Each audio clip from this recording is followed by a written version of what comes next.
Hai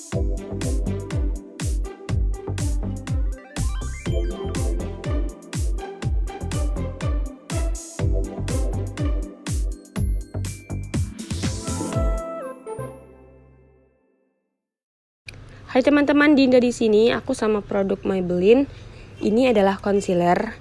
Dan concealer ini dia kemasan produknya disertai segel, dan dia juga dapat box untuk produk ini. Segel dari produknya ini dikasih lem seperti ini, dan menurut aku ini sangat gak bagus banget karena bekas atau sisa lemnya itu akan menempel pada tutup kemasan.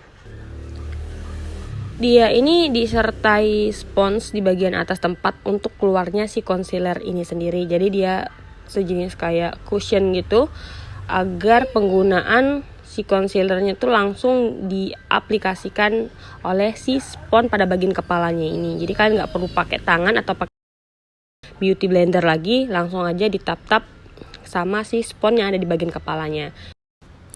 Untuk kemasan pada boxnya sendiri ini udah rame banget. Di sini ada keterangan produk, cara pakai, terus detail dari produknya, bahkan ada gambar untuk cara penggunaan, serta di depannya ini ada gambar dari si produk isinya di dalam itu seperti apa.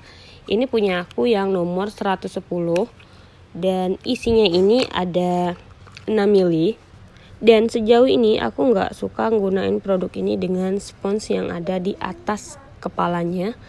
Karena menurut aku kalau produknya aku keluarkan dan langsung aku blend, aku ngerasa produknya terlalu kebanyakan di aku, dan masalahnya juga area kantung mata aku nggak segitu parahnya, jadi aku nggak perlu pakai produk ini terlalu banyak.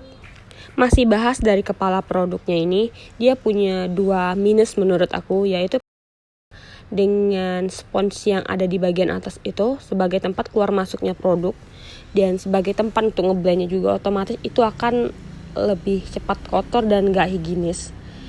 Karena ya susah untuk dilepas pasang, untuk dicuci akan lebih repot. Terus juga selama proses pengeluaran produk ini kan dia main putar aja tuh. Jadi selama kita mutar kita gak bisa ngontrol untuk seberapa banyak produknya mau kita keluarkan. Jadi sekali putar ya berlebih bakal jadi belepotan di area spons area kepalanya. Tapi kalau teman-teman gak mau kejadian seperti itu, kalian tinggal buang aja spons yang ada di bagian kepalanya ini, karena di balik spons itu dia ada kayak kepala pipet untuk mengeluarkan produknya. Dan kalaupun emang produknya berlebihan, kalian bisa tumpahkan produk itu ke dalam jar kecil, dibanding produknya itu keluar dan ninggal pada area spons tersebut, otomatis itu bakal nggak higienis ya. Tapi kalau kalian buang ini sponsnya, terus produknya yang berlebih kalian tumpahin ke jar, itu akan lebih higienis ya. Itu kalau kalian lebih mengutamakan kebersihan ya. Tapi kalau kalian malas ribet kayak gitu, ya udah sih pakai aja sponsnya, biarin aja sih kotor-kotor kayak gitu. Muka-muka kalian juga kan yang pakai, nggak pakai buat muka orang. Untuk formulanya ini dia menutupin kemerahan cuman dengan 1 layar. Kinerjanya menurut aku cuma 50%, dan untuk area mata panda pun walau hanya 1 layar tetap nge-crack hasilnya di garis bawah mataku. Aku nggak tahu apa aku yang salah penggunaannya terlalu tipis atau memang penggunaan ini harus tebal. Soalnya ini pertama kali aku pakai concealer, dan buat teman-teman yang ngerti atau lebih paham mengenai cara pakai concealer, kalian boleh komen-komen di kolom komentar. Tapi kalau pemikiran aku ya, pakai concealer atau foundation itu sama kayak kita nyemen sesuatu. Kalau semennya tipis, ngolesnya cuma tipis, pasti dia akan lebih cepat retak. Begitu juga make up pasti akan lebih cepat nge-cracknya. Tapi kalau kita lapisin semen itu dengan tebal, resiko dia nge-crack itu akan lebih kecil. Aku berpikirnya ya mungkin penggunaan concealer atau foundation make up gitu harus tebal kali ya, biar meminimkan resiko make up kita jadi nge-crack gitu.